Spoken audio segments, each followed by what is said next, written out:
So you know how we do at the INO podcast already. We love to have great conversations with great drinks. And with that being said, I'm happy to say that we are sponsored by Campari. So let me tell you a bit about Campari now. The unique, intense nature of Campari's vibrant red color and multi-layered bitter taste is the trademark of a connoisseur, stimulating the senses through a captivating visual and taste experience. I want you, if you have not tried this already, to try this. We love Campari, have it at your next line. Campari, respect the bitter. This is the I Know podcast where we all about healthy debate, honest conversation, and talking beer junk. Information, knowledge, observation. This is the I Know podcast. INO, information, knowledge, observation. Also, I know nothing. We got Malik Moz on the outside. We got Kofi on the inside. My name is Marcus.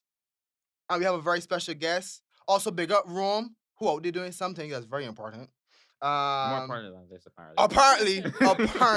Apparently more important than this. Today we have a very, very, very special guest. This guest, you may have seen her on 2 Extra with Paula Jackman. Yeah, did that. You may have seen her also on #Balance with Olivia Nope. And now she's here on the I Know podcast. We have Karolynn, also known as. Before we get into that, hold on a minute.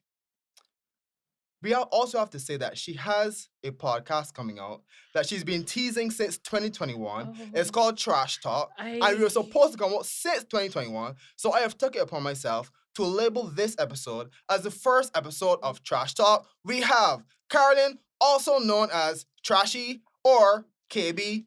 Karolynn, what's going on? Wendy, because I actually forgot to find out who I was today. We should have talked about that, like who you introducing me as. But hi. So who do you want to be introduced as? Trashy's fine, because I don't know why that, like, you calling my actual name is weird to me. Like, my government name is weird to me now. Really? Yeah, because people literally, like, meet me in the supermarket, like, hey, Trashy, and they just be, like, trying to buy some, I don't know, shampoo. It's weird. By the way, labeling yourself as trashy, can you get the story behind why you're trashy? A British friend of mine. So like that's like a thing that they say. I don't think it was like a insult. Like I think it was we were like at an event, like a party maybe, and I was probably having a really good time, and the behavior I guess was trashy. Maybe it is an insult, but anyway. But they just started calling me Trashy Hag, and this was like 12. Actually, this is about 15 years ago, and I just made that my handles and. You just realized that might be an insult. Yeah, like I hear like I'm trash. That is actually the story of my life. Is that it took me 10 years to figure out. Good grief. What I did say in the intro is that you also do many different things that we could get into, but in terms of I'm good with my hands. You're good with your hands? Yeah. Okay. All right. many different things, many different ways, many different positions. But I'm saying that you do many different things for work, right? It's not getting better. Yeah, it's not. It's not getting better at all. Okay, so you're somebody that I know that we could run through a lot of topics with and talk about different things that's going on in society. I believe so. I genuinely believe I love that. People really think that, but okay, cool. You were on 2 podcasts, right? Obviously, that means something, right? Okay. So, I guess so. Nah, it means that. Okay, so like I really did enjoy myself, but like I had 2 friends that really wanted to do that, and we had like a good rapport, so it worked. And especially the first one, 2 Extra, was because people absolutely love like how Paula and I interact. And our producer, which was Tracy Fowler at the time, because I used to do Paula's nails, and she would be in my salon, and we would just be talking crap, and Tracy was like, "No, like I need to record this," and I'd be like, "No, y'all do not need to record this," but. So they kind of said they've chosen you as the one. Yeah, we have to record this foolishness that y'all are here saying, and that's how everything. And it's interesting because with 2 Extra, that was like basically kind of like a pod. It was a podcast. Yeah. Kind of like and before podcast, even podcast. Trend setting. Yeah, when that was, what year that was? Like 2016. Nah, boy. Ish. Yeah, I feel like 2016, 2017. I genuinely cannot remember, but it was a long time ago. So why did you end up stopping? So the studio that we were using was kind of like a favor, and then I think when we were ready to maybe shoot either season 2 or 3, because we might have done like I think we had like 2 short seasons, like 2 maybe like 6-episode seasons. And then when we were ready for the third season, the studio just wasn't available anymore. And as you said, because it was 2016, like studio, like how I don't know where the space came from, but like we didn't know like where else to go at the time. So we kind of just like, and because we tried to do some stuff, we did shoot some episodes like from my house, from her house. But as y'all would know, sound, my dog always barking. There's always some drama. All that. We know that. Yeah. We know that. So we just kind of let it go. Yeah, we've been blessed with Mosey, who not only does he contribute on the show, but also this is his studio. So there are a lot of things that we had to deal with. So when the podcast was at my house, we dealt with dogs. Yeah. We dealt with all kinds of things. Dog, the garbage. I live next to a basketball court. Like, it's been a lot. Oh, yeah. Okay, so people know you, and I think that this is the first time you've been on a podcast since #Balance, right? Yeah. #Balance was big. Is big, and I was watching it, and I think Kofi watched it too. Listen. Mm-hmm. Yeah, and there were people like, there was one day that I was just like, wait, where Trashy is? That's just like... So I know people would wonder that when they see you. What happened that you decided to no longer do it?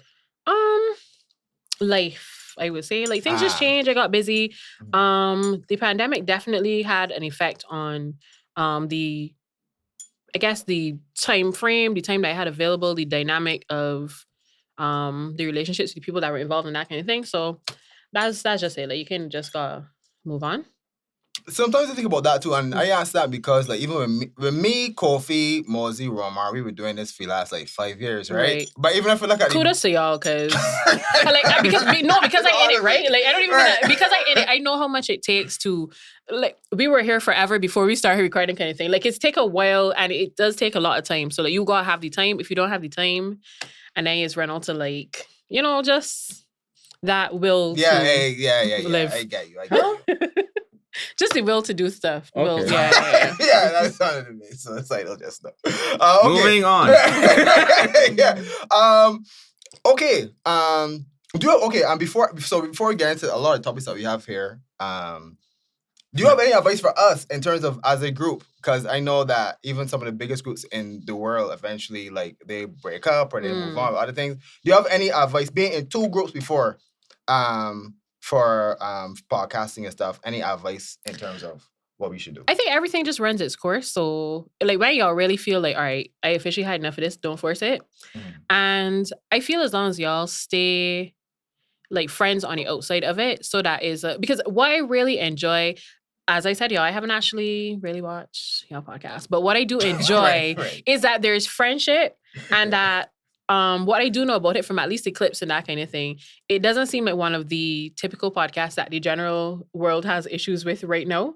Like, y'all are actually talking about things, and it's not necessarily like a tearing down any particular group or anything. Like, a lot of the other male. Okay, But yeah, I feel like that's what y'all have going for y'all. So if y'all could keep up that kind of content and just don't let it get too weird. I will say try not to offend anybody, because, like, you got, like, things to be offensive, but just try not to be terrible people. That is beautiful foreshadowing, by the way. Yeah. Because these topics, I don't know. Yo, when Marcus sent me this topic, the first one, I still confused. What did you mean, B? Like I said, I feel like it was because it was me. I was like, he want to ask me about this specifically because this is not my demographic either. But okay, fair enough. Well, yeah, I guess we can start with the first one. Okay, what is a Barbie today, and should we be concerned?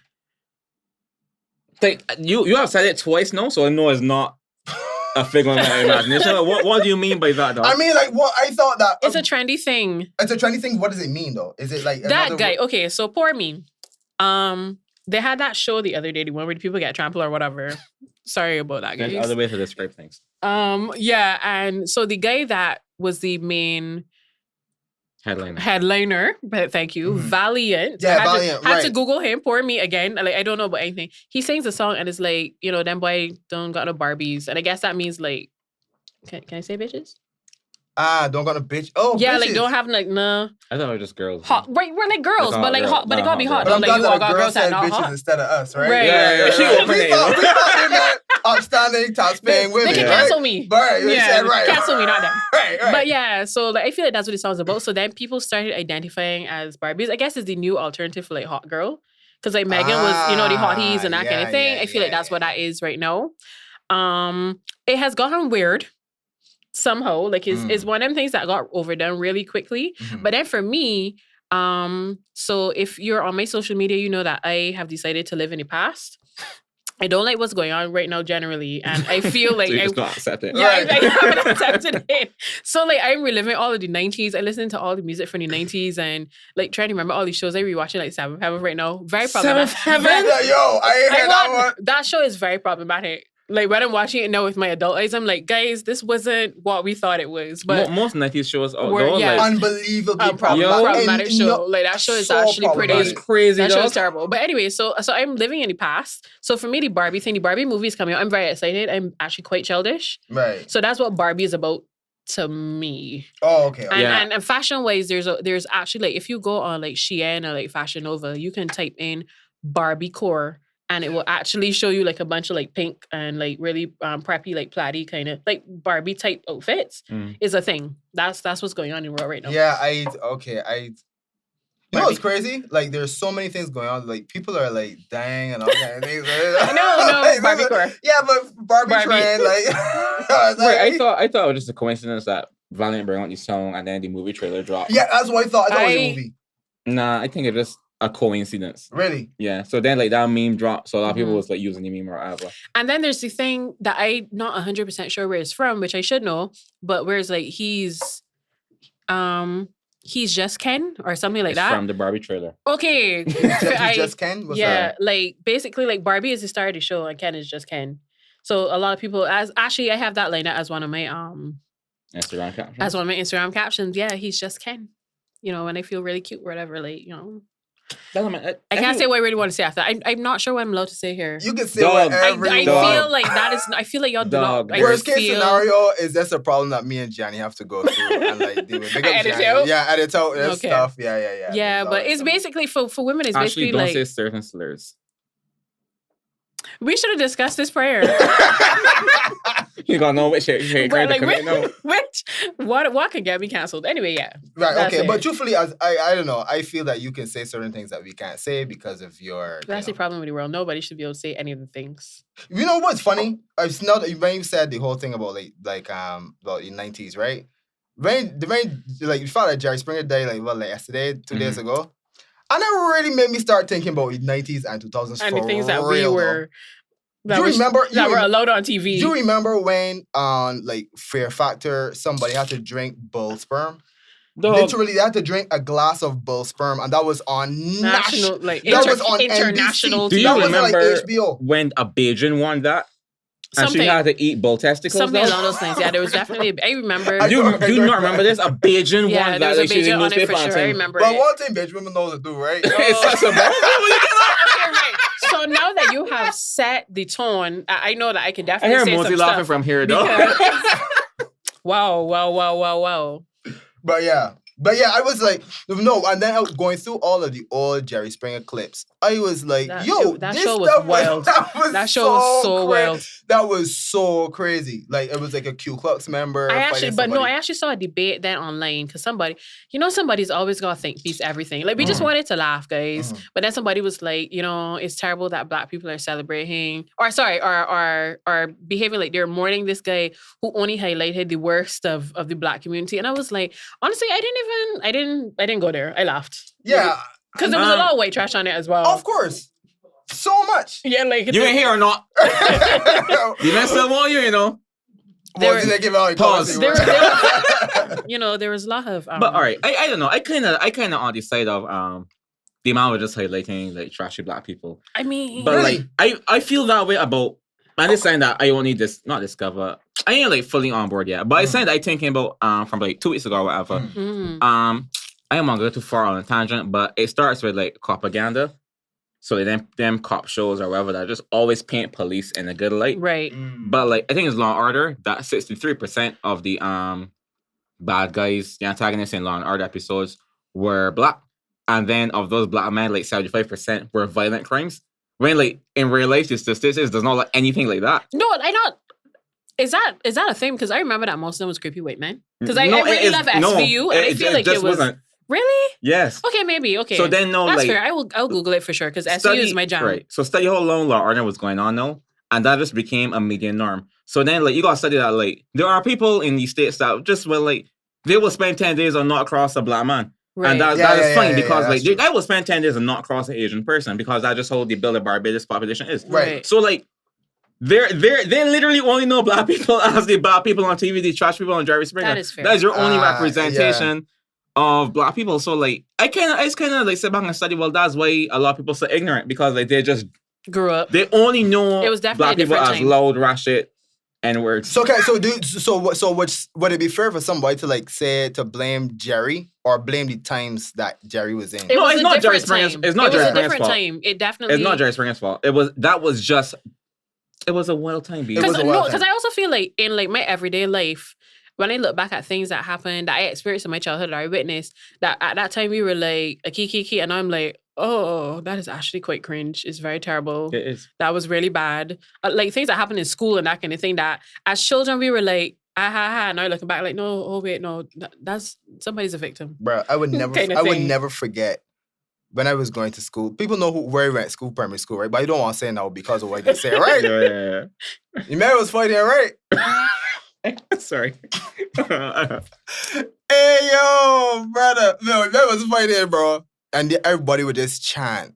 And they would say, a fight, a blackie and a white. Yeah. If the white don't win, then we all join in. I swear to God, that's what they said. What school is this? I don't want to say the now. Thing is, right, you know your school had a second verse? No, I not I can remember. Because mine was the white get beat and the black feel sweet. Oh, no. Wow. No. Wow. Dog. Actually, like, cause like you were saying that, and I remember that there was a girl that people used to call Blackie Chan. And I'm looking back, like, that is not okay, guys. Yeah. That's Like, not okay. Okay, well, now we talk about well, now we gonna talk about comment. Every time about black people, every time about like people that black, we gonna talk about comment here, bro. Because we had so many. I had a bad time. You had a bad time at school. Yeah. What people used to call you at school? I can't think of anything in particular, no. Mm. But like you will hear shit because you're dark. Like Darth Vader? Nobody call you Darth Vader? Nah, I can't think of a night that sticks out. Nobody call you Midnight Mass? No, nice off? Midnight Mass is okay, funny. now though. I'm looking at you. Midnight Mass is funny though. But Conver was absolutely mad. There was a time, and I know that most of you remember this too, right? There was a time at Conver when we only between second form and third form, where we no longer refer to people as their first name, but as their mother's name. So we would just say there's somebody, it's like we would just say, Gloria!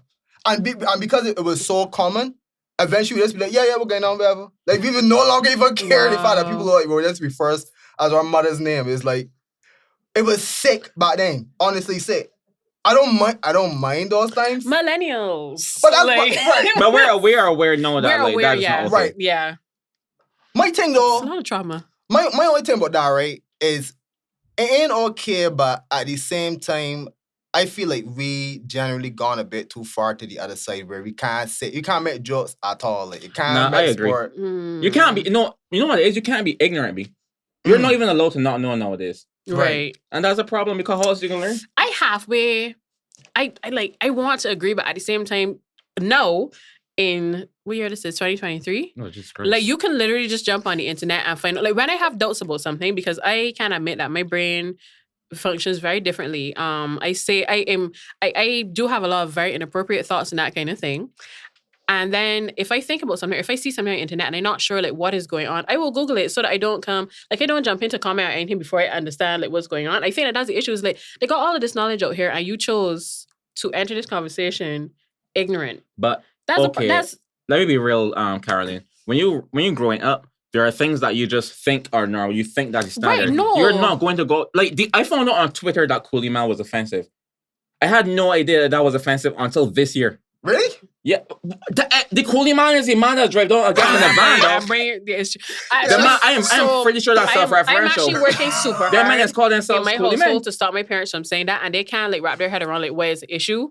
Because my mother like, but I don't mean nothing by it, and I'm like, yes, but Yeah. It's not. It's a slur. I would say that Conver did teach me that Coolie Man was a thing. Did it? And then we still call the fella that we call Because Coolie trust, Man. when it was at Wesley Hall, man, Beto used to sell snacks. It would call you Beto or the Coolie Man. Like, that was the man's name. Right. I could see an assembly. What's the origin though? I can't remember like where that actually came from. I gotta remember to Google that as well because I knew, but I can't remember I right found now. it when I Googled it, but I don't Yeah, remember. I can't remember now. Speaking of school, you had said maybe we was talking Trashy about you had your thoughts on 11 plus. I know 11 plus is coming up. And I wanted to know what your thoughts were on 11 plus. You didn't want to tell me at the time. I don't. But say Okay. you might know. Okay. So Know what I mean? I want us to take our emotions out of it. I do absolutely think that the education system needs to be reformed. But a lot of people are not coming from a rational, well thought out place. A lot of people are coming from, and I know that there can be backlash because I saw this going on Twitter as well. Somebody said it already. Is people that if they didn't go to a certain school, they feel a certain way about it and feel that it's a whole thing against certain people. But in my opinion, there always has to be separation. And in like any stage in your life, if you're doing something for a period of time to move on to the next step, there has to be testing. Yes, there can be continuous assessment. But if are you assessing me the whole time and I'm doing okay, and then you leave me in a room to write some stuff and I can't get it done, then did I really actually like learn anything? Or is it just because you was kind of over me or because I had like an extended period of time? Like, if you can't do it in a period of time, then maybe you actually can't do it that well. And I'm saying this as a person who went to 2 of the top schools and did absolutely nothing. I don't have any issue with saying that. But it's because I am not a regurgitator either. I am a creative learner. So the schools I went to didn't benefit me either. At the end of the day, you have to figure out like how you can convey this information to children at different levels or with different ways of processing things, as opposed to they went to this school and they went to this school and they went to this school. And I also feel like I don't have any kids, which is why I always in this debate with people who are always like, well, how you gonna say that? But my thing is, if I have a child and my child gets to 11, first of all, if your child got to 11 and essentially cannot read and write, like, how we get here? So how you gonna be mad about like the results of this exam if we get to this point and we didn't realize that the child is not doing what we think they should be doing, 1 and 2. And then if my child doesn't have a certain, let me use IQ as opposed to ability level or whatever. I don't know what the jargon is, but if my child goes to a certain school and I say, well, Tommy, you can read and write too good or whatever, but like, what are you interested in? Let me figure out what we could actually find for you to do in life. But I feel like a lot of people literally give up on their own children and then are mad that society basically kind of joining to give up on them, because you can feel, for me, I feel like no matter what school I went to, there was only one school for me and I went to it. So maybe that's not fair, but I feel like the type of person I am, whatever school I went to, I would have had school pride. So if you went to a certain school and you didn't feel like your school was the best school for whatever reason, I feel like that's a you problem. I feel like that's a your all problem, as opposed to allowing people to decide you went to a good school, you went to, is a weird, and again, I'm not an educator or anything. I just feel as if a lot of people, the discussion when it's had is about the school that they specifically went to, as opposed to the education system need a whole overhaul, and that the common entrance is like the big bad wolf, as opposed to there has to be separation at a certain level. Because if you literally cannot send your child that get 100% to the same, and there are people who get literally 0. My mother has been in education in the common entrance. You cannot send those children to the same school, put them in the same class and be like, everybody can just do. I should not have been doing the CXCs that I did. And I went to 2, I should not have been doing those CXCs because that's just not how I was functioning. So wait, so you would name your child Tommy? I wouldn't. That is Tommy insane. Pickles. What, yes, Tommy? because I grew up in the 90s. That is what I got. I would name my child Tommy. No, okay, that is smart. But Tommy Karolynn, like, Pickles. all right, and I think like we a lot of people have this conversation and not like, I think we do not acknowledge our own privilege, and the reality is there are thousands, tens of thousands of 11-year-olds in Barbados, 10-year-olds in Barbados about this exam. There's like 5,000 top positions. Yeah. Like, let me be generous and say there are 5 top schools. I assume a year group is going to be how much? I said 1,000. How much has been a year group? I have no. There are thousands of people at Commerce when I was at Commerce. Yeah, so a year group was going to 30 people. So 30 by A class going 30 people. There's been like 600 people 30 in by a 5 because it would have been 1/8 to 1 Right, so about 600 people? Yeah. 150, sorry. 150. Right, say 150, right. 150. I think right, about cool. a whole primary school. So right, so but let me me. be very generous and say there are 1,000 top students. The system does not benefit anyone else except for those 1,000 students. So why do you have a system that revolves around only the top students? That doesn't make so. But that's why I'm saying. So like when you done do the exam, it's like, all right. So we have done the separation. But like, what about the rest? So the whole system needs overhauling. But I think that people is focused too much on like this exam situation and like the placement situation, as opposed to we have established that these 1,000 students did XYZ. What about the other 4,000? What are we doing here with them now? Because at the end of the day, my aunt used to say this about me and my cousin who are the same age who went to 2 different schools. She'd be like, well, at the end of the day, a school is a school and we're going to do the same CXCs. Right, that's the problem. Because we shouldn't be doing the same CXCs. Like, we shouldn't be... If we started one way, like, unless we... Like, how am I... If I got literally, I don't know, 0 or 10 or whatever, how am I catching up to get to the point to do the same CXC at the same age as somebody who it just doesn't... Okay, so just to understand, for me, just as a summary, do you believe that 11 plus should be abolished or shouldn't be? Whew. I do not have the answer to that. That's the honest to God. That's the honest truth. So your argument is more about educational reform as opposed to 11 plus itself. That people focus too much on 11 plus. Okay, yeah. I just wanted to make understand what you were saying. And I understand the classism and the whatever else that's tied into it. Because you definitely can see, like, when you go to certain schools, like, there's a PTA that will do stuff to help the school, to help their children, as opposed to other places where maybe the parents don't have those sort of resources. So, like, all of that ties into it. But I just feel like people definitely focus too much on this one day that they went and do this exam, then get back the result. Their mother, father, grandmother was disappointed in them, and then they have held on to that forever and ever. And so every time we talk about the common entrance, it's not even about the children. It's just when the people feel that one are better than everybody else. And I'm just like... You say so, right? But you could also say the reverse. There are people who one day they set the common entrance and they pass the QC Common Mary St. Michael's and they hold off on that. No, for sure. But can I ask y'all a serious question? I definitely know people like that because I went to school with a couple people. But do you feel like... this is I guess a very privileged panel of judges here, but do you feel like the majority of us are like that, or do you just know that there are some people that's like, you chill? Like, even for me, like, you overdoing it. Yes, we're really happy we went to this school, but like, dude, like, just give it a break. I think that like you meet a person that may be like that, and then at the same way that people is class up, people that went to lower schools in one way, then I feel like people that go to right. That you don't deserve that. You don't deserve the same That's exactly what I'm talking about. Right. Actually, that in my actual everyday life, that's a very funny situation because you know what I love to do? Meet people and have them ask me what I do. And then automatically be surprised at the schools I went to. Because my favorite default about anything, whenever I'm having a discussion, if I don't know about it, I know I could be an expert or whatever. I did study things, but it doesn't matter. I always tell people I do nails. That's how I start the conversation because it automatically determines the sort of respect that I'm going to get. And people, when they find out the things that I have learned and the qualifications I have, they're like, oh, well, I didn't think that. And it's like, tell me why you didn't think so. Tell me why. Okay, so there's a lot of stuff that you just said in the last 5 minutes. So let me dissect. To me, it sounds as though your issue is with educational reform. But what it sounds to me, though, is that if people are judging you based off of the school that you went to, it speaks more to the culture than it does the education reform. True. You could reform the educational structure where you could totally revamp the entire thing. And then people will still stigmatize if they are accustomed stigmatizing certain schools and other schools. So my thing is, like, if you really want to stop people from walking with this, carrying this load of like, I went to this bad school or whatever, and people will judge me because of that, then I think it's more a cultural issue than it is a reform issue. But the culture developed because of the system. It's not the system developed because of the culture.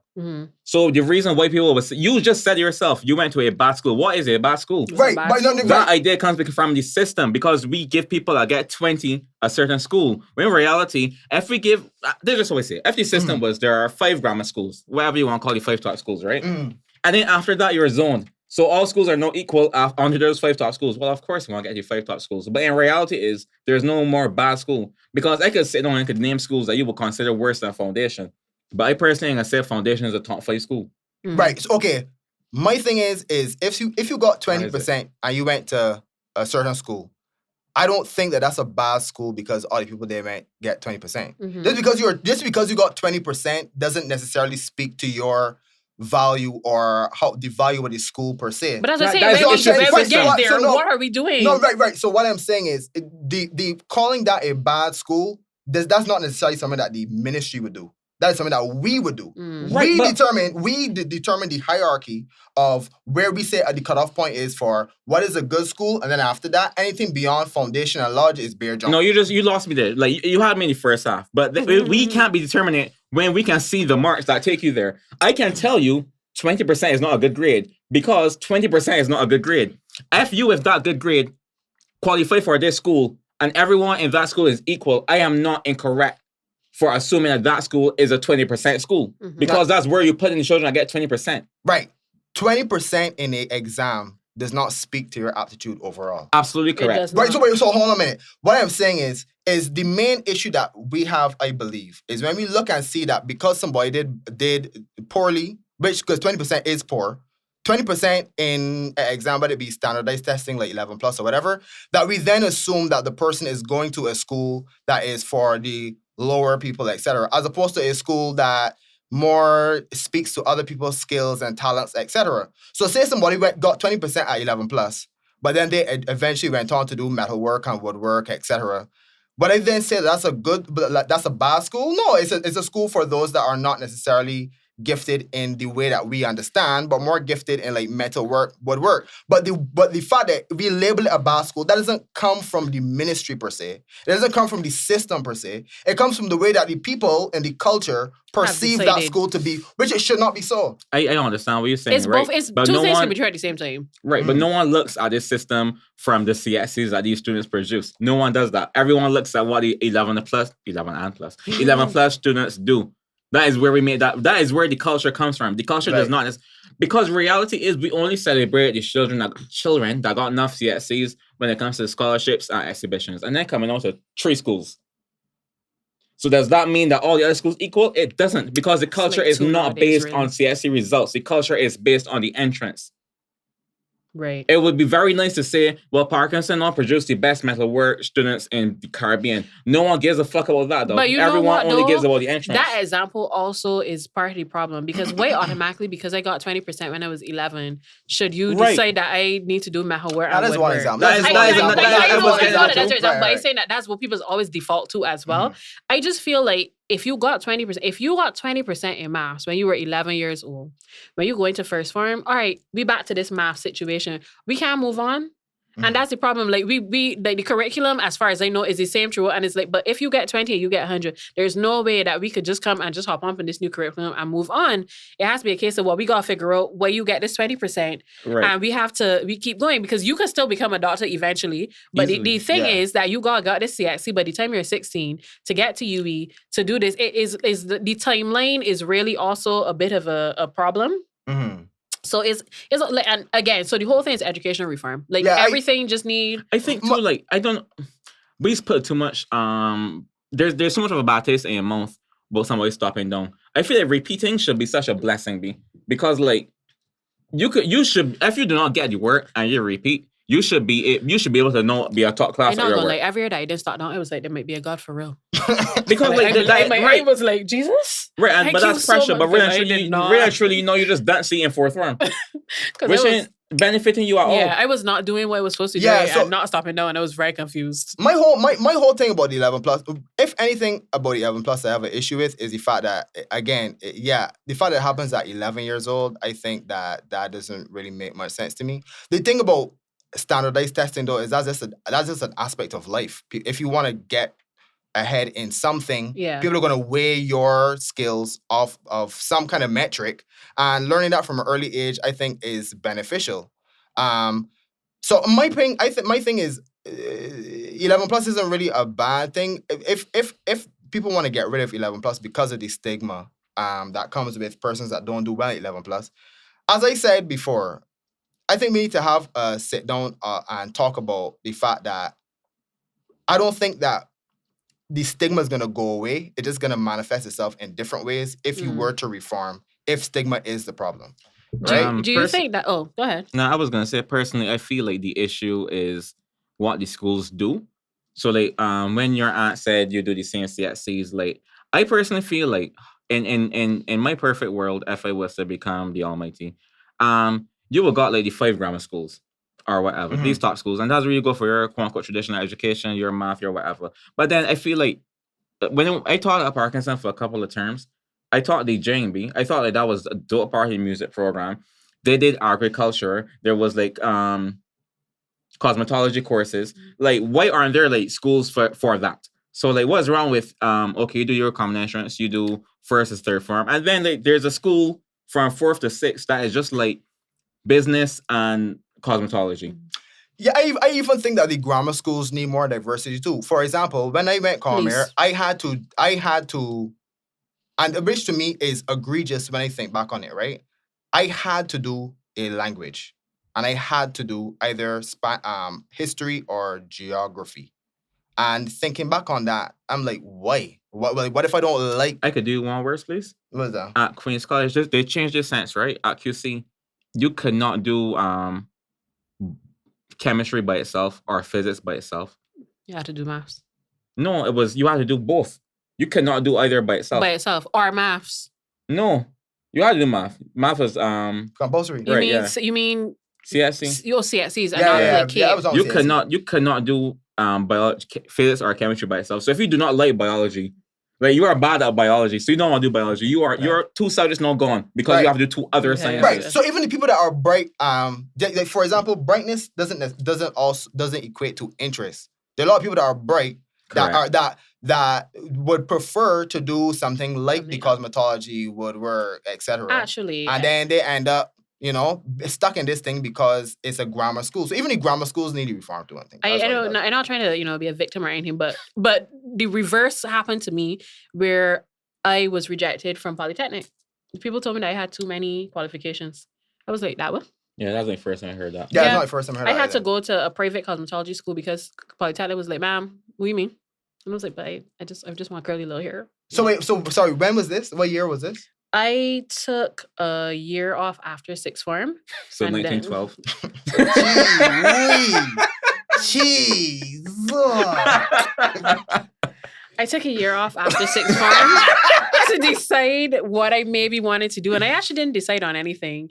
I just knew that I had certain natural skills. And I was like, well, I might as well figure out how I can make money immediately. Because I definitely knew that going to UE was going to waste my time. Because I didn't, if you don't know, or if you don't have an idea, like you, as we have probably seen, many people go to UE and spend 7 years at UE and then it's like, so tell me about this degree that you still don't have. Exactly. And I was just, I don't want to do that. So I just was like, immediately, I want work. I want to do the things I like to do, and I've been doing that ever since. And then the degree that you don't use, because 50% of people that I know that went UE don't use their degree at all. The managers are managing each other. Exactly. So that was...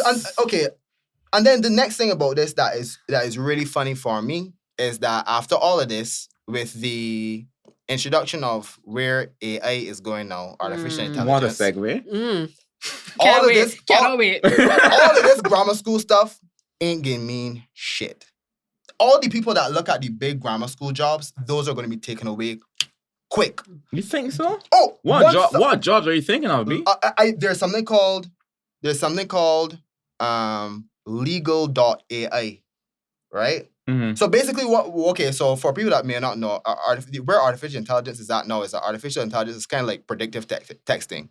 So if you look at your predictive text, if you were to type something based on what you've typed before or what people usually type, it will then come up with what you might want to say after that, right? So using predictive language, they've used this to then create where artificial intelligence is, where they can now create entire things for you. So for not using predictive. I don't. Sorry, but we just said was inaccurate. You said using predictive language. Basically, yeah. No, it's using pools of knowledge from the internet. Right. Okay. Cool. Okay. Right. Okay. Cool. Yeah. Okay. Safe. Say what you say if you want to say that, right? And a good example would be there's something called, I think, lawyer AI or legal AI, right? Mm-hmm. Where if I put a legal document, as in all the legal jargon that you had to go to school for, in it, and I say, can you summarize this in common words, common language? It can summarize that, make me understand what's being said, and then it can say, can you rewrite this to say A, B, C, D? And based off of all legal jargon, which a lot of it is universal, can create an entire legal document for me in a second, right? Look at all these grammar school jobs. They're soon going to be replaced. You're saying, all right, and here's the thing, I do believe a lot of jobs are being replaced, but not at the rate that people making it out to be. What? I am telling you, dog. Like, reality is AI is a very good tool, but at the end of the day, it's a tool. It's nothing that could truly replace a person unless you are an actual shit person. Right. Like your job is actually nothing. I know some people's actually got shit jobs. No, but for example, coding isn't a shit job. No one's gonna be coding in 2 years. There's no way. That is in 2 years, Marcus. 2 years. Mark, that is a very crazy thing to say. That is a bold statement. No, you're going to be coding using AI. Yeah, you're going to be less right. coders. No, if anything. No. AI is going to replace what it is that. But what going to school for coding now? AI can do that now. Sense, that happens now. So yes, what? the coders use the AI. It's not like someone. A lame, I cannot put Karolynn in front ChatGPT. No, I tell Karolynn to make pound. Yeah, right. No. What abilities I have. No, what I'm saying is sorry. Okay, so where we at now, right? Okay, so this is the worst AI will ever be. Yes. Yes. We're in the baby stages of AI. Right. If I had to tell AI to give me a sonnet in the language of in Donald Trump's words, that's like very short and for a 5-year-old. It can do all of that in seconds. Yes. Coding is something that is not necessarily it's not something that is necessarily like a qualitative thing. It's more I think of it as a language. Huh? I just think of it as a language. Right. Coding, right. So AI uses a lot of language in order to work, right? Yes. Anything that uses language can be replaced by AI. No. I think so then imagine ChatGPT 5 when the jump is going to be even greater. Right. So as much as I think of coding as a language, I don't think of a coder as a translator because they're not just turning words into zeros and ones. There's an actual creative process behind what coders do. To go from A to B to C isn't a straight line that you do. So like the average layman does not necessarily know that. They do not necessarily understand like a F-dan chart. They might not know how to get this particular thing done. So to say coding can go away in 2 years is crazy because there's so much more that goes into it than saying, oh, make me a program that could turn off my lights at 7 p.m. I personally believe 2 years is even a stretch. That is wild. Personally, I believe that. I just want to end this by saying, remember that Genesis is Skynet. That is how I feel about everything right now. I know, like, we watching it happen and we laughing and I just hear like, all right. I heard somebody say this movie. I heard somebody say this the other day. Y'all watch Don't Look Up? Yeah, I love unfortunately. That. It was good, but it was like... Somebody said, and this is... Somebody said, we are living the... So if anybody knows, didn't watch Don't Look Up. Don't Look Up was basically about an asteroid that was coming towards the Earth, and it was everybody's natural response, like real-time response of what it would be like if it actually happened in real life. And people didn't really care. They just cared about different things, TikToking, dancing, whatever people do. They didn't really care about the fact that there's an asteroid actually coming, and they should really, gonna die. Right. Somebody said that we're living the movie Don't Look Up, where we are the ones creating the asteroid, and we don't really care that whatever is going to happen is going to be disastrous. Mm-hmm. And I thought about that and artificial intelligence, and I agree. Psych. I think artificial intelligence is... There's some things in science that I think we should not dabble with. And AI, I think, is one of them. This is based on fiction, though. Like your fear is based on what? Where's the where's the harm in AI to you? Oh, well, for example, I don't want to get too technical for people, but like there's something like called like artificial general intelligence, and then which would then become artificial super intelligence, where then the AI then creates its own AI. So like it's auto GPT. Yeah. Okay. So right. Like that. So, but because we're in the baby stages now, if we then had to keep looking at where it's going, eventually the AI, we would then create a species that is smarter than us. Okay, all right. That doesn't need us. That doesn't need our input anymore. I feel like that's where the issue will come. It doesn't need our input anymore. Right. And then what? then it's gonna kill us. Like Why?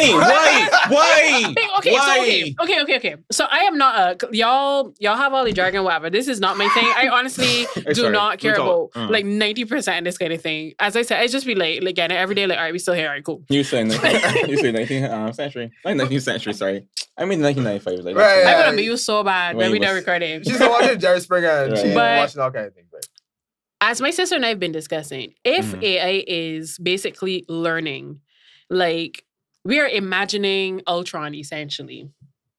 AI is everywhere, picking up all of the things that are going on in the world. The human race is doing the absolute most shite right now everywhere. War, this, third bombs. It has access to all of the information that exists. At some point in time, when it gets to that point where it doesn't need our input anymore and it starts to be like, okay, well, I can create this. Like they created A, but I could take it a step further and create B.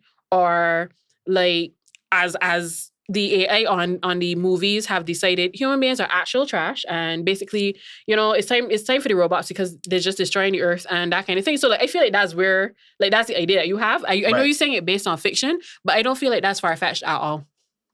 I don't think it's far-fetched. look at what we did. Look at what we did to the species that are less intelligent than us and how we treat them. Yeah. So if then we had to look at this, I'm very sure that we try to preserve every endangered species. I don't think that's what we did at all. We made them endangered. I don't. I we wish that people would endangered stop them. thinking They that there are disappeared. predators, dog. We feel we're the only people that's endangered species. Species. But okay, so like in terms of natural predators, that is fine. Like if my cat can eat all the butterflies in my neighborhood, No, it's not fine. That sucks. No, that I'm saying that's terrible. But also that is different than the fact that human beings literally do things purposely. Human beings are endangering their damn selves. Like right now, human beings are not doing the things in our best I agree. interest. Our question. Do you think of the 8 billion people now, Mhm. do you think there are more people that are in interest of endangering us? The problem is that the minority of the people who actually have the power to fix things, make the changes, or stop things from happening are not interested in it. And you think I the personally AI? can't You do think the anything. AI can't? The AI that can look at us and say humans is trash ain't gonna study that. Right. So why are you frightened of? They're going to study that. Well, really and truly, it's only like a million people that is bare shite. Yeah, but the minority is still quite a large number. But it's only them. And it's like, how will AI differentiate essentially like literally who is who? It's a numbers game. It is a very simple math equation. You are worried that AI is going to think humans are trash. I'm actually not worried. You just said Actually not you just said worried. that there are more good people than shite people. Like, It's we just that do the want a shite people whole- are more powerful. more powerful. Why would the AI not also agree with that? That's what I'm asking you. And again, this is stupid because it's fiction, but go on. I think I will tell you my response after. I just feel like what is definitely it's funny because really and truly it should be the humanity and the emotional intelligence that should create that kind of situation. But then I look at human beings and it's like, well, that's what we're supposed to got and I work. I don't need to. So like, why should I trust AI to be able to make those sort of differentiations and decide why certain people are okay? And I just that again, we have watched the movies and this is where we're at right now. All right, go off, Queen. I think so. I personally think that if any species that is smarter than us and realizes all of our fallibles as human beings and all the things that we do wrong, etc., I think say that the world would just be better if we weren't there. The world will function perfectly fine if there was something smarter than us that didn't do all the mistakes that we made with all the other animals running about on things. Listen to me, right? Pigeons can dead in about 3 weeks after humans were not here. Yeah, I don't have an issue with that. You tell me, where we find there are so many species that will be wiped from the earth in a very small amount of time because we were not there. Yeah, but bigger picture. What is the bigger picture? I don't know, and that's what I'm saying. I don't know either, and I'm not sure that AI will be able to be like bigger picture. Listen, right? And the reality is, quote unquote, the only thing I knew is generative AI. You know, AI ain't new. Is that accessible to like No, it just everybody? is That's what the issue literally is. just I think that's generative what's AI. scary to people because we generally like to think that there are certain things. Again, we watch. There's a show that I used to love. It was like one of the first spy shows. Spy With Kids? Jennifer. Yes, the first place. With Jennifer. with Jennifer Garner. Nah. Alias. Oh yeah. So I know people what you like mean. so like when you watch things like that, you like to think that there are certain technologies that the three of us should not have access to. But now that a lot of stuff is accessible, I think that that's what's scary to people. Yeah. That's like you allowing people that you feel like really should have no business doing it. Because if you take like the average weirdo from like that come out of them basement that could access AI to do like weird stuff as opposed to a good-natured scientist, the debate is not about, you know, why I would specifically think that a scientist is a better person than, you know, somebody that live in their mother basement. I'm just saying the fact that the average person now has access to certain things, I think is what's generally a bit scary. I think so too. I think that that's scary. I think so too. Personally. Yeah, we'll wait and see. We paused this episode of the INO podcast to tell you a little bit about Campari. Campari is one of those drinks that I just love to play around with. Right now, we're drinking Campari with a little bit of soda water and just a splash of orange juice. I ain't gonna lie, right? It can end up tasting just like grapefruit. And you don't know nothing ain't really Bajan like a grapefruit. Campari, INO podcast, we're coming right back to you. The next thing that we have, when I spoke to you on, we said that you would be co-producer on this show. I didn't agree to that, but that's fair. Okay. And this is a big segue. So are you ready for me to segue, Kofi? Let's go. This is a totally different topic. Nah, I just know it. There is always something different now. We make Kofi agree. Kofi hates us. Kofi they said, these two dancing bitches. No, ain't nice or talk. No, you answer. You want to say tell me? No. You good? You sure? Yeah. I don't think so. I ain't gonna say. Okay, 2 more minutes of this and I'll be dead. No, All right. let's move on. Let us move on. You sure? Yeah, I said what I had to say. You said a time. No, you said, Karolynn, that you said there's a lack of dating culture in Barbados. You told me that. Whew. Here we go. I want to know what you meant by that. So my personal, I can, no, let me not lie. I was gonna say I can only speak about my personal experience, but it's not just me. I am in industries where I primarily talk to women in my demographic all day long.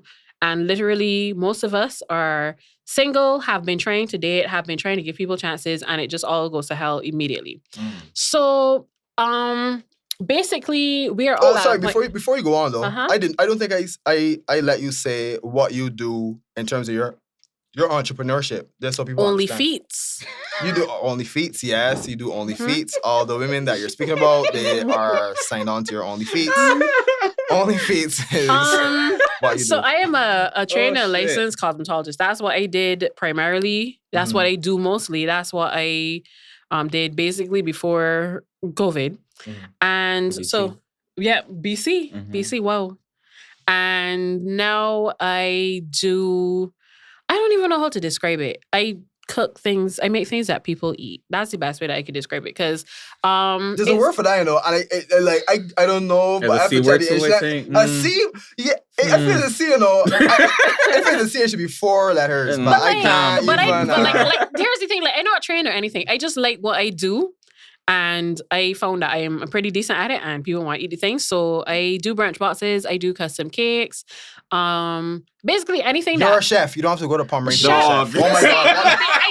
I feel like people who are actual chefs are very offended by my my people. But you see, that goes back to what we were talking about before. Just because them got like formal training and thing, blah, blah, blah, that don't mean that they're more Fun chefs fact, than though. you. All these food truck people got True. culinary degrees. Fun fact though, when I was leaving sixth form, I actually did want to be a chef. But at the time, my father and I were having a bit of a battle because obviously when you go to certain schools, you got to be a doctor or a lawyer. Right. And I didn't want to do that. And I was really afraid to tell my parents that I wanted to be a chef because the school I wanted to go to was mad expensive. And I was like, you know what? I can just left that out. So like this is not new for me. I can't stress that enough. I feel like people probably will see me and think, oh, well, she started baking cakes last week or whatever. And that is actually not the case. Actually, at one of my I refer to them as my white man jobs, but when I was employed outside of by myself, the job that I had before, I literally used to cook. Not self-employed is what she said, not Kofi. self-employed. Just to translate. I tell you that my brain is a little Like work different. for a business. Dog, like, the work girl for don't a carry me business. so far. 9 to 5. It's always a journey with me. Not employed by not myself. But what? not myself. Not self-employed. Uh-huh. I used to cook for like the staff and that kind of thing. Oh, that us? Yeah, like everybody would like bring like, and it wasn't like nice fancy. Everybody would like give me like $10 like on a Friday, and I would make like lasagna or something. And just because I used to work on the West Coast, and where we used to work, the food surrounding us was mad expensive, and we was like, yeah, we're not spending $35 on a salad every day. Right. So I would cook like pasta, like so. I have been cooking. If you go deep down to my Facebook pictures were god awful, like when it was with a digital camera anytime sat in the bottom, you will see me baking chocolate cakes that look like booty holes and that kind of thing. Like the cake sink in the middle, but I've been baking. Like, Oh, that's what you meant. Yeah, that's what you meant. Yo, nah, 'cause I know you. I thought you ice it. You always trying to I thought you was imply. designing booty hole cake. Yeah, I was like, what the fuck? I was like, yeah, me. what kind of No, way? the cake was sinking in the middle. Like I mean, it was bad at it at the time, but like I've always been. But wait, sorry. And we're gonna get back to your whole dating thing, by the way. But it seems like you have an argument made for like a justification for when people ask if you are a chef, because you like ran on the line of like all the things that you wanted to be a did chef. and that kind of Yeah. thing or whatever. You go do all that. You have a page and people buy things from your okay, page, fair like, enough. such as me. Fair enough. You know, so why do you do that? The people in the chef industry committee of chef people say that you're not a chef? You have No. an inferiority complex, Karolynn? I might, I should probably take that with my Trashy. therapist this week. Yeah, I'm gonna take it out with my therapist this week for sure. But also, no, like, I've literally seen people on the internet who are chefs who have what they think are legitimate businesses and have been in the industry, like very upset about people who have popped up basically because of a need to. For me, I started like doing it as a thing because I was super depressed in 2020. Yeah, like I was just home like doing nothing. So I started baking. Like I was just baking the cake and eating it. And if people wanted to eat the cake, so then it started also giving the people like it was that. And then also it was something to do. And then because I couldn't do my other actual job, Right. obviously people couldn't come to me and get their nails done. Nobody was getting makeup done to go out, that kind of thing. So it was. I'm glad you didn't eat all the cake by yourself. Yeah, Yeah, I didn't do that. because that would be a topic that would be very, very sad. To bring down the whole vibe. Okay.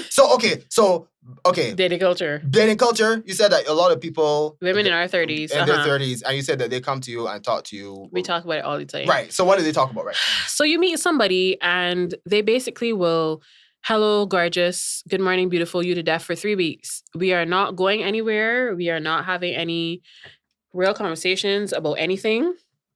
And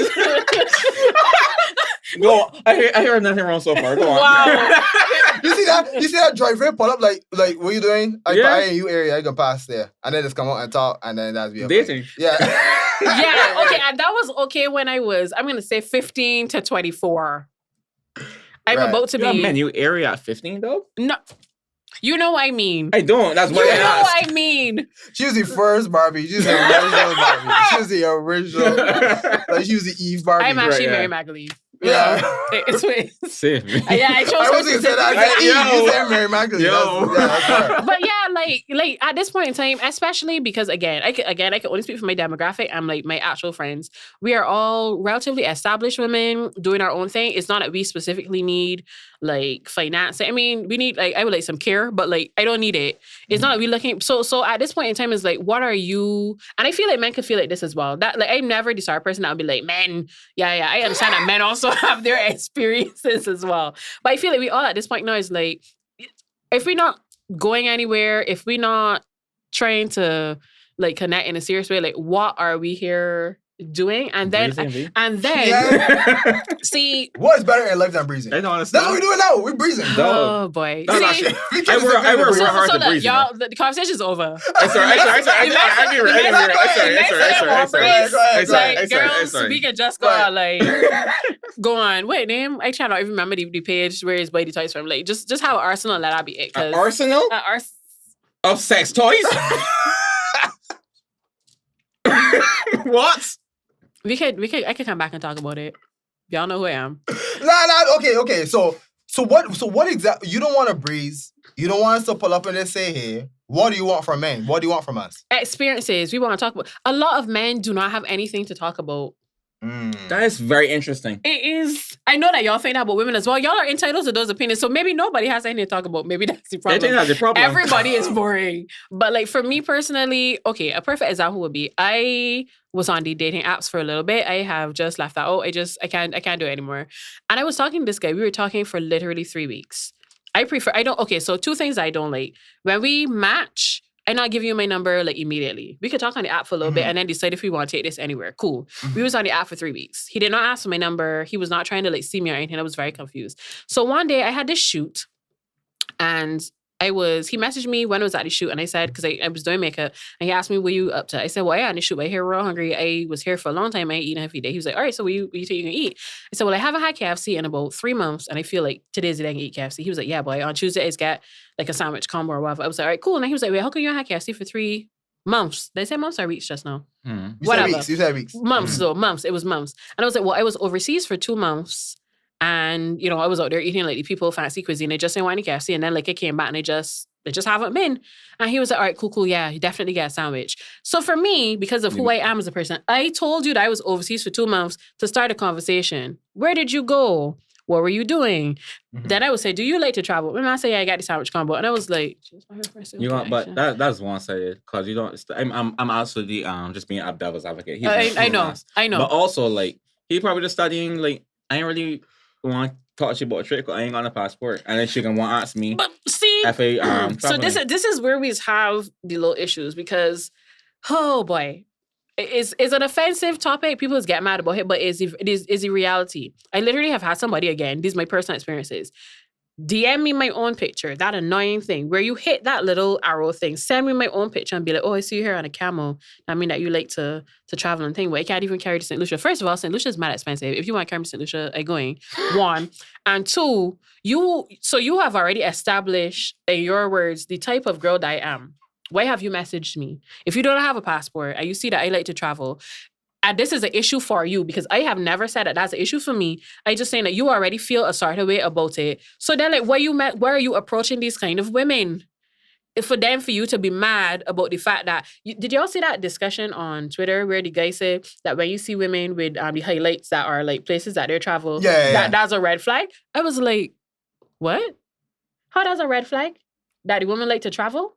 That mean? No, some women, for some women, that's a red flag. I step in now. Karolynn, for some women, that's a red flag. That's a red flag. I'm sorry. We can explain that in man language. Go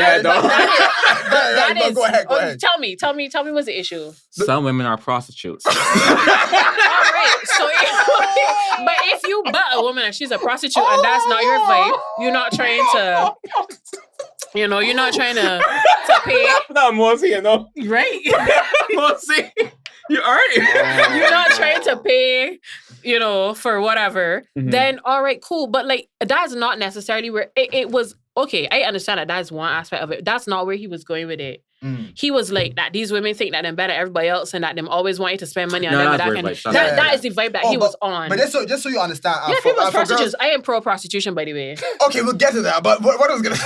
Okay. What time is it? Okay, what we were going to say was, there are a few women out there, right, that you can tell that they don't really have... It doesn't really seem they do anything like on a daily basis, like they're 9 to 5. But yeah, they're going to Dubai, they're going to other places that is get stool pan, and it's kind of like, and then you just see like the different places, right? I was like, who's paying for this stuff? So hold on, but. Okay, so that is not for me personally. Right. I know. I don't want to... But what I'm saying is, why are you so bothered by this? If you are not a man that is willing to pay for somebody to go XYZ place, and you don't want to shit on anybody either, then I just don't understand why people be so like concerned about it. Like, that's the lifestyle that they live. There are just men who are willing to finance. There's literally a thing called findom. What is that? You see, and people is just because that's not, like, you're not in that category, and that's okay. But, like, it is when, like, women are financial dominatrices, where a man will literally give you money to, like, humiliate them, or just because. Right. Like, you got, hey, morning, good morning, beautiful, pay me. And there's a race aspect to it in some places where... like, white men that where it's white give men black women, that give black women money as, like, and reparations and that kind of thing. Okay, I think but my thing is, what does this have to do with either any of the three of us here? If that makes sense. Like, when I see those women, there are women that I know who are into travel blogging and that kind of thing. I do not know what their financial situation is. If they're paying for it on their own, if they work remotely and so therefore they make a lot of money so they can travel and work. When they travel, that's cool. If somebody is literally paying for them to do that, I just don't see what the issue is. Like, if you don't want to pay for somebody to do something, then don't. Mm-hmm. Can I explain? Uh-huh. First thing I want to say, for the people that are big travelers and stuff, this doesn't apply to you. Mm-hmm. But what I will say though is that there may be some guys that may think it's a red flag to see like the only things that they see are that this girl is going everywhere but has no other interests, and usually these girls look good or whatever. And because it's like sometimes from past experience, it's somebody paying for all that, right? Uh-huh. Those women, so that's one section of women. But then you got people like you and people that I know that just enjoy traveling and they always post where they're traveling to and they want to see the world, etc. Which is cool. Sometimes, right. Sometimes both of those different people get mixed up together. Right. So now whenever we see somebody that going to all these places and things, sometimes it's be a red flag for some people. Not me, but that's where my mind went. I know some fellas that say, like, for example, oh, she got enough followers and always going to France and things. Somebody got to be paying for that, and it ain't she, right? So that may be true, not true. I just know what people say. Right. Right. So you have a sorry, this is like just to bring it down a bit because this is something that not down as in tone, but down as in like numbers. This is something that happened to me already. But like you will meet a girl, and then like first conversation, she would just say something like, "I'm so hungry," or "My hair won't doing." Yeah. Right, that's like it's a similar. That is in my opinion, that's the same red flag. I can be real honest. That's the very same red wish flag. that I was one of kind of girls, but I don't have it in me. It's very interesting. I just want to bag real bad, but I just can't. Like, that's just not who I am. Because they actually got men on here that would be like, I want KFC. I want very interesting. Okay. I want KFC. I've been in that situation where like there's this girl, and maybe it's because I move around. Because I maybe may have given them too much at first. Then after a while, them just like, I hungry. Right. It's like, oh. So I is that body. I know I am now saved as Marcus KFC. I'm now saved as Marcus Shafet. You know what I'm saying? And that's a red flag. That is fair. If you don't want to be involved in that kind of situation, that's fine. Right. But also, I feel like people need to understand the dynamics of the world that we live in right now. As a woman, again, I can only speak with my personal experiences. And I'm not one of these girls specifically either. I find it very hard to ask anybody for anything, like literally anybody. It is actually quite concerning how hyper independent I am, but that's trauma. But I feel like women have to do and go through so much in terms of relationships and like allowing people to literally like enter your space or your body. That is like at the end of the day, that's why I say for prostitution. We coming all the way back around. Whether people agree with this or not. Okay. My thing is I've always said, jokingly but also seriously, I've had bad sex with people and I got hurt and I went home and I had ear. That was how that ended. Right. Sorry. Sorry, right? Like it was bad. And then I got it. Bad sex and no food is such a bad trade, though. You get this my vagina and you might give you nothing? Don't do it. Don't be like that. That is terrible, I can't tell if you're being serious Learn to or do not. business, me. But that's why I say. So that's why I say like if there are women who are like, you know what? I ain't saying $60 because I know that's like the Bush Hill type of price. But if there are women that are saying, you know what, I can make this work for me. If the women are saying I want a bag, if they want a trip, I don't have an issue with that because at the end of the day, like men are getting what they came for. A lot of them do not actually care about you, and that's fine. I don't need you to necessarily be a lover or whatever. But you gotta understand that it's a bit of you're literally getting something, and on the flip side, at the same time, bodies are not possessions, but at the same time, it's still my possession.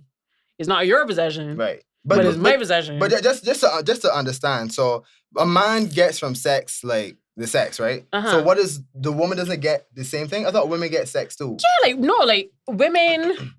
The statistically, apparently women are out here not having orgasms. It's very concerning to me.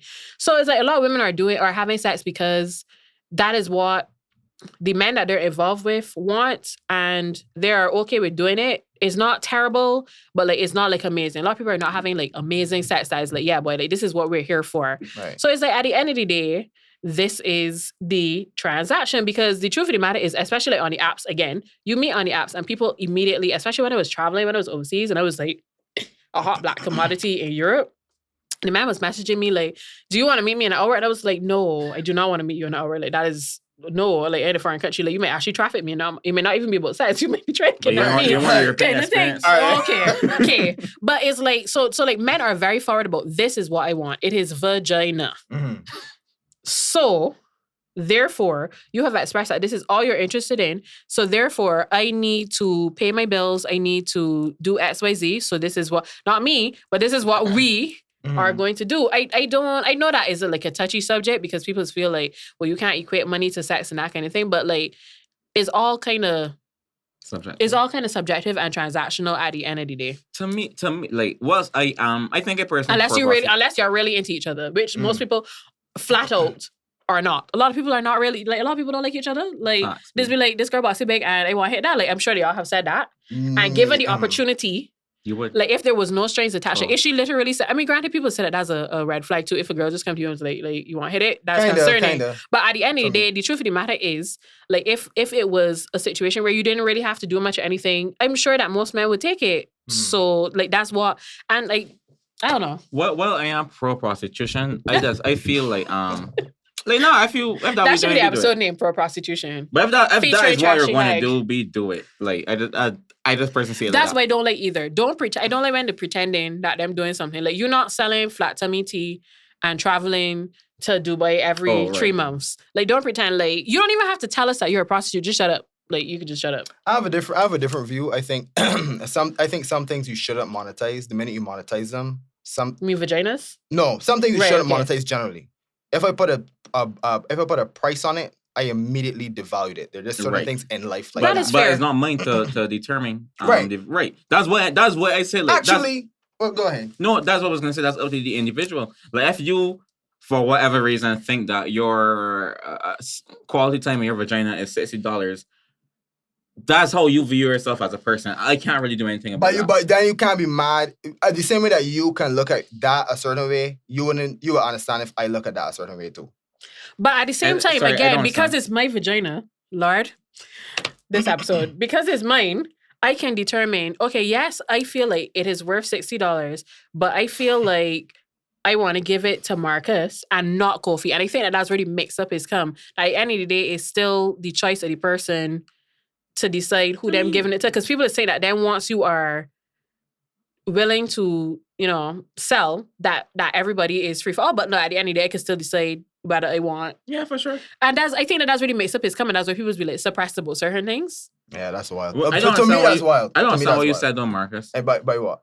I try to remember exactly what your words were. I was saying the same way that you can value your vagina however you want to, I can also make a judgment for myself if I think that is undervaluing yourself. Right, for sure. Definitely. That's perfectly fine. Something I wanted to say before we move on though. Like, I think a big issue that happens is like when a lot of prostitution norms gets mixed up into dating. So like you are saying that okay, you just want vagina, so I can charge you for your time. But a lot the other way of it now is like, you want my time, so you gotta pay for it. Right. Which to me is different. There is a lot of it's gotten, but I feel it's because on both sides, everybody has done each other so dirty that everybody just like, you know what, at the end of the day, not coming out this with nothing. You're not gonna waste my time. But you shouldn't be. But everybody's hurt. I don't want to have an experience of a human that I view like that. If you get me, like, how do we move forward in this dating, in this relationship, if it opened with, you gotta prove yourself to me?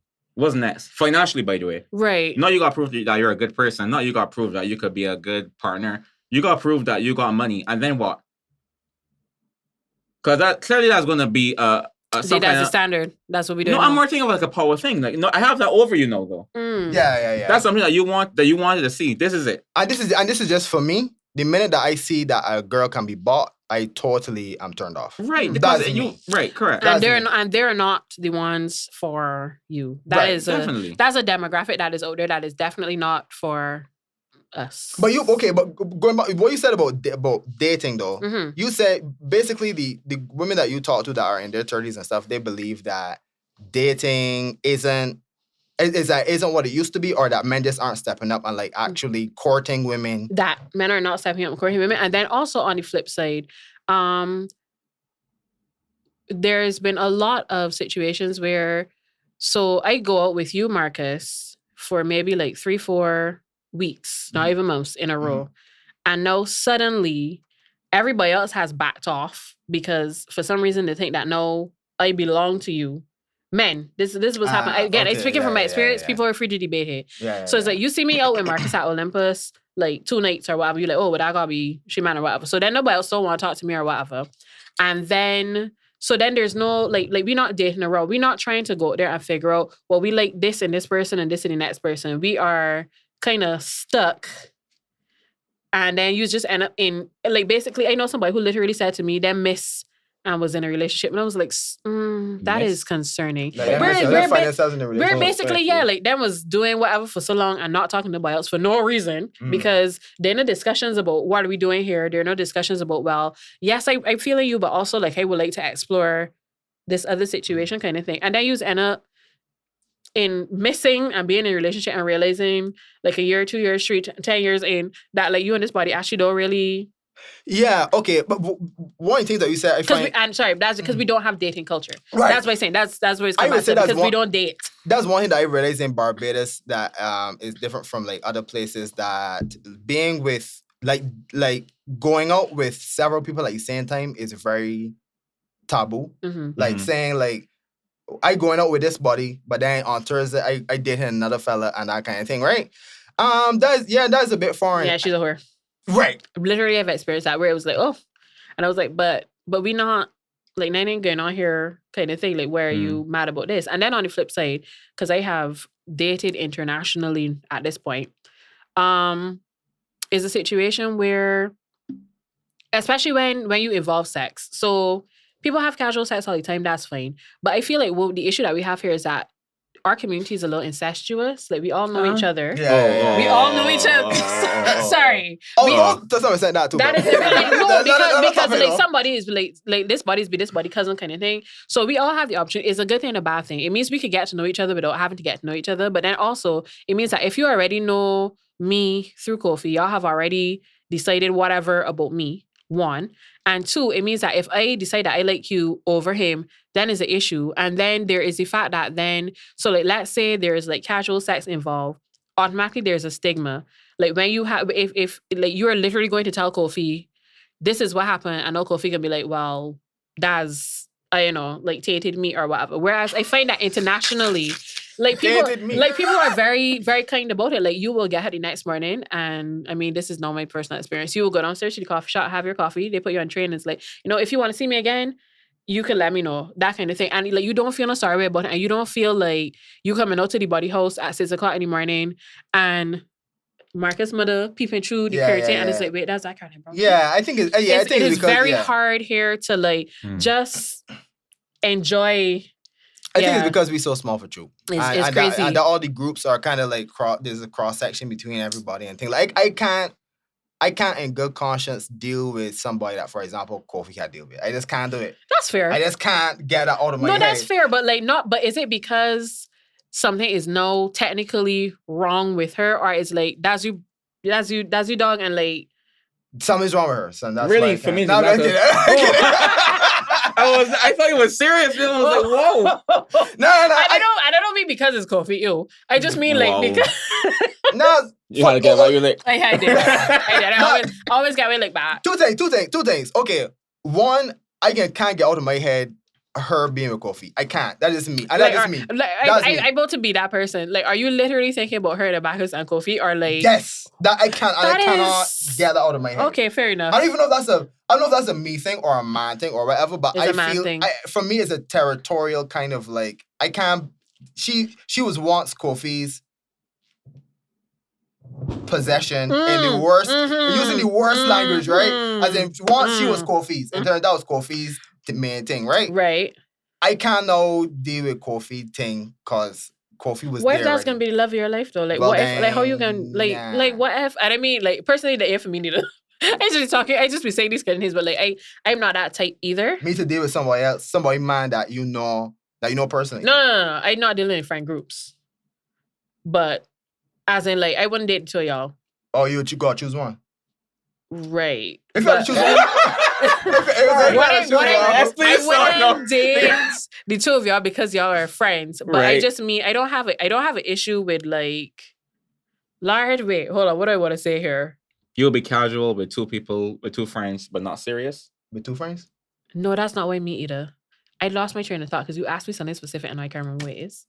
I just want to know what you mean in terms of what is it that you would do and wouldn't do. So you would, like close friends. If we were like super serious, then I definitely can date you. Oh, okay. But if it was not like, then I don't see the issue. I still probably wouldn't do it, but I don't actually see the issue in it. If you were casual with one friend, would you be serious with the other? If I was casual with you one friend first. Casual with Coffee, would you be serious with me after? If I could probably be serious with you after, but I can't be serious with you and then What a casual with you. whore. Yeah. I find we have it very hard here, and I guess women too. This is one thing that I think about when it comes to women, right? I think about the fact that like they're, in my opinion, I think they're very selective. So there are few men that meet women's And there are more standards, of us. I say that all the time. right? There's like 10 men, B. It's literally 10 men. There's 10 men. I want to go like try to like see if when I get attention from these 10 men, whatever. But at the same time, like one of these 10 men could deal with you friends or whatever, and then go like Follow. make a decision like this one Not follow. this one man who is in the 1 to 10 actually likes you, but he deal you friend would you see past that. So I want to go like make But this, also, I want to say, again, my personal experience. I feel like I'm real special. Like, about everybody else for sure. But also, I don't feel that I'm that special that if you were in a relationship with my friend and you were kind of terrible to her, I don't ever feel like, yeah, boy, like my coochie gonna be the one that can make You can change it. But That's like, true. I want That's to true. stand. So that's why I would stay away from you. Like, you might actually really genuinely probably be really good for me. But I Karolynn, Randy, Diana, cannot bring myself to be like, I'm gonna give Marcus a try because you was already like shit to my friend, basically. Okay. And there's a lot of that because the island is so small. And then again, we've all been partying since we were 15 Yeah, or whatever. all So of we us see, party. I see you beat the girl outside club at Stream when we was 19. Right. So no, I just like, sir, please to keep away from me kind of thing. And that was terrible. But also like, I guess then there's no real room to really give people to grow because it's like, well, we saw this. They know where like we was there. We see that happen live. It's now very scary to give people that you've known for a really long time and known when there were terrible people a chance. Yes, and I want to add to that, and I also think what's difficult for women too is that I feel also the 10 men that they got choose from in BIM, a lot of them don't actually meet their ideal standards, but they have to because there's the 10 that they got to work with. Right, yeah. You know what I mean? Yeah. If it was a You mean bigger that pool, standards have to shift? Yeah. Or they have to, okay. Yeah. So if there was a bigger pool of men to choose from, well, maybe there'd be one that does meet the standard. But this is 10, you understand? So you have to meet. Here we go. You got right. So you got to square the fact that this is what your standards is, and this is how far he get, and like he ain't really there, but you will make it work. So I feel that that's another thing we're gonna do because of the fact that. And also, you got honestly, in 2023, safety is really a big thing. A lot of men, not just men, but women. A lot of people are very violent and very traumatized and very like crazy, basically. But I always ask men all the time, when y'all say, all right, this woman didn't give me a chance. Has a woman ever made you feel unsafe? No. Exactly. Yes. Let's okay, all right, Nope. here we go. You mean, No? I think, you mean, Yeah. I'm gonna need to get a story there after. are dangerous women out there. No, I literally, swear we can do literally, an entire I just said that. episode. Yo. There are literal psychos. But that's one time, right? Basically, In like that's like the on this one time island. The that one you can time, how much remember. it needs me? Right, well, okay, but imagine you are very traumatized by this one time, whereas a woman, I've pretty much felt unsafe at least once a week Okay. for my entire life. Fair enough. It's always do something. Even if they might not try to be nothing wrong, but like men is approach it in a real strong way that is just be like, Oh, okay, this is a lot. And I don't know what the balance is either, because men has asked me, so like, what's the right way to approach them? I actually have no idea, but it's not a lot of things that You are... don't actually. You just wait till they come. Well, don't do that, because I don't approach anybody. I'm actually quite... Single. You remember you would tell me on Sorry. you would tell me and when we was talking you was talking about somebody that was in your DMs and what they told you. Would you say what they said now as their approach? The artist? No, I Don't didn't do want it. to say. See, I didn't want to say that. We don't have to. We don't have to do that. But would you say what they said though? So somebody, and okay, so let me tell you why it was offensive for 2 reasons. What they actually said, and then the fact that they sent it as a disappearing message means that they knew exactly what they were saying and why it could have been possibly problematic, but they tried that shit anyway. So somebody came into my DMs and said, and I quote, "I've always wanted to try someone your size." I said, "I'm not a coat." And that kicked off a very weird conversation where then they went to the immediate response was, "When are big people always offended?" And I was like, so you just proved my point, because you know that this is weirdo behavior, because you automatically was like, and then tried to back it away. I didn't even say that you big. You just said that it was like you just said one of big people. It was a very weird kind of thing, and that is the sort That's of thing. glorious angle. I love But that. I was telling you that the reason golden. the reason that's weird to me is and it's like I don't like to have these conversations because I just feel like everybody just like what you like or don't like what you like, but like you don't have to pretend. And also like it's weird. Bodies. I am not. People's been looking at people like me, plus size women, and feeling that we home sad or whatever, like literally waiting for men to approach us. I am here to tell you that, well, me personally, that is not the case. So he approached me probably thinking, all right, she probably got low self-esteem. She can probably, especially also because of who he is. She probably gonna be real excited for me to message her. And I was not. I actually pretended I did not know who he was because like, why are you messaging me? And because I run businesses, at first I was really polite. I was like, maybe he won't order brunch box. So let me not start unmannerly because I already, in my heart, yeah, no. In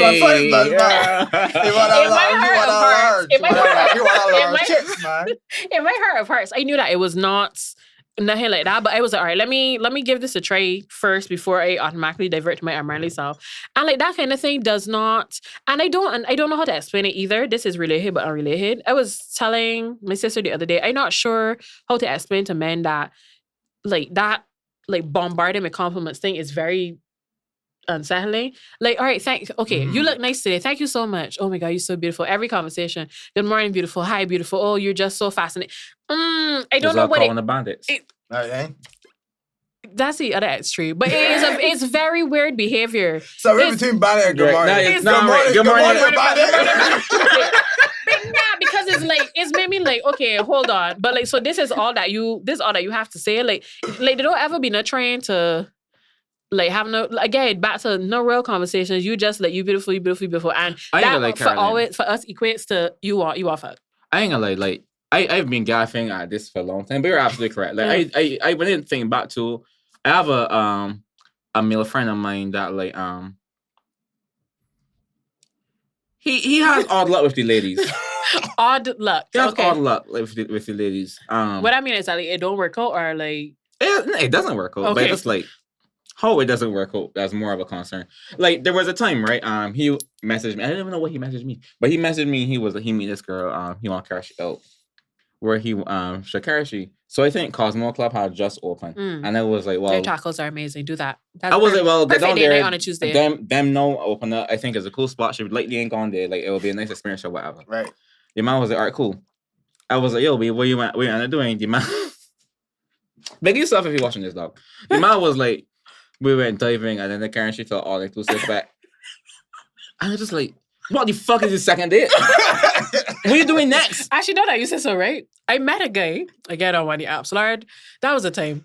And he worked, whatever it is that he does, he's always at events working. Mm-hmm. You know, for the whole summer, this man refused to actually ask me, just ask me, wait, you going to XYZ event? Or I can come and join, you know? I was like, so when I brought him... King shit. When I brought him, I finally had enough. Again, I was in the trenches, boy. Because again, the whole summer, so like 2 whole months, like, we're not going nowhere. And it's not even that I agreeing for you to come and join me down this fact. It's just, I had the fact. So like, you phoned me, and you come in and you whispered in my ear and all kind of things. But eventually I was like, this is... Like, he was not trying to...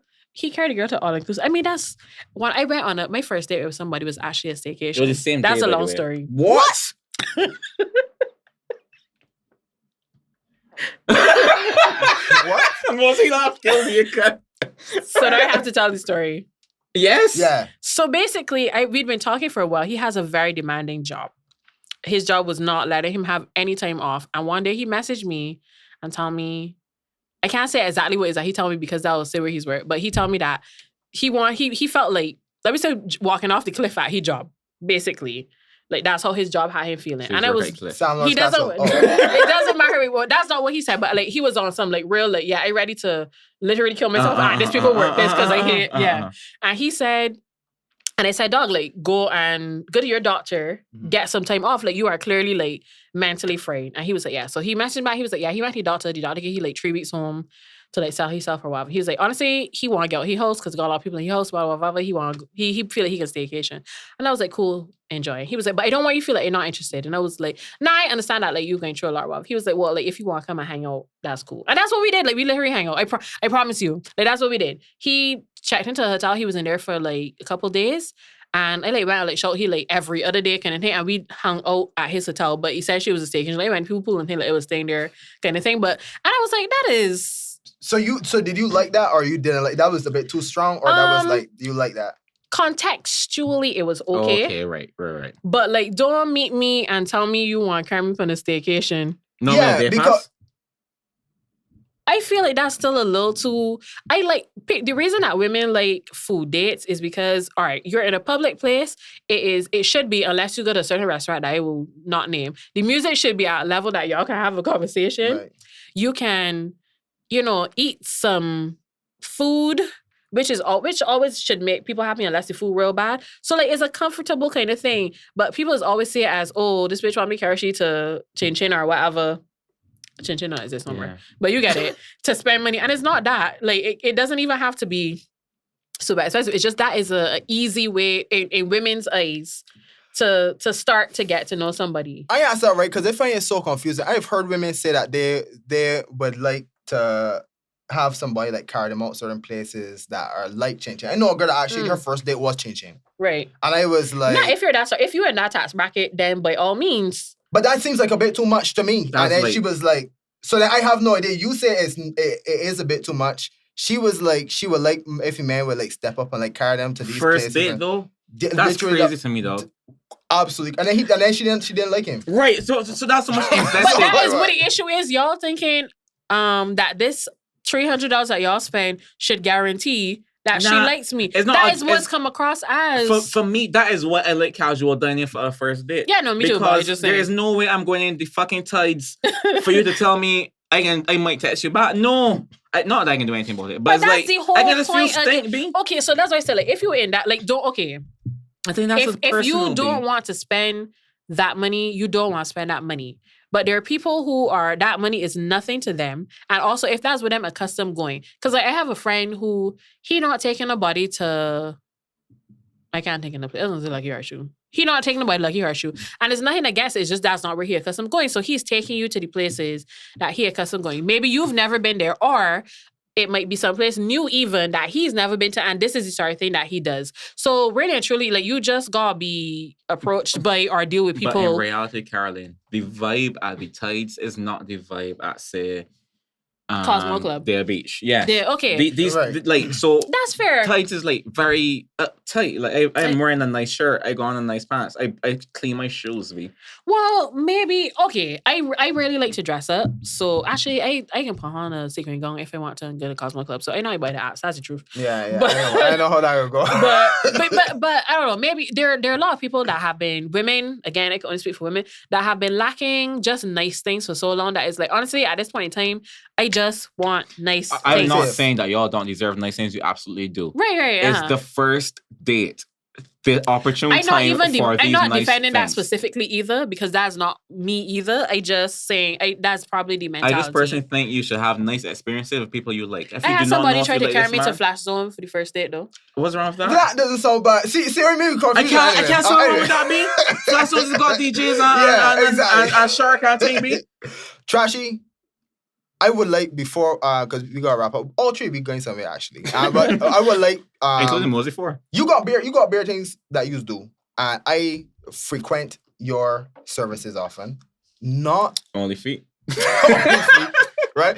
But I would like for you Hashtag pro to prostitution. I would like for you to plug your businesses, whether it be on Businesses. IG and where they are and stuff. You can find me on Instagram and what the other thing name? Twitter. Mm-hmm. Both of them. My Over the Top Beauty and Marie Eatery. __ eatery. That might actually be what it is. But as I'm sure if you start typing Marie, it will come up. Like I said, I'm an esthetician. I do nails, I do waxing, I do all kinds of different makeup. And then on the Marie side, I bake brunch boxes, small catering jobs. I do meal prep now as well. So you can hit me up if you need any of those things in your life. And I can say that I had cupcakes from Trashy. I had a lamb burger from burger. Trashy. I should do that had again. cake from Trashy. All kinds of things. Brunch boxes top The for food, real. no, the food Thank is good. you. The food is good. I just make things that I like. Like basically, Yes. y'all just eating my food.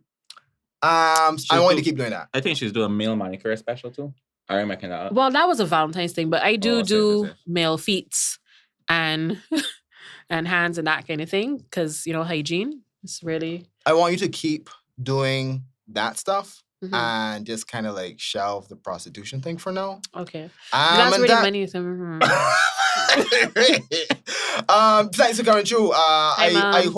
hope that your episode 2 of Trash Talk will be as good as episode 1. No, episode So- 2. I So- wanted to do that so bad. That's the truth. I do have a lot of things I want to talk about, and I am actually very stupid in real life. Mhm. But the truth of the matter is, I invested in, I get a logo, all kind of things. I might do it. You might do might- it. I And might do if not, we may ask you to come back. Well, I want to ask you to come back is if you say yes. I might So- come back because I ain't got sign ups to plug later on in the year. That's So. that's great. That's great. Yeah. So thanks for coming through. Thank you for having me. Yeah. Till next time, people. INO podcast. We out. Thanks for watching the INO podcast, Information, Knowledge, Observation. Be sure to give this video a like and subscribe to our channel. We'll see you soon.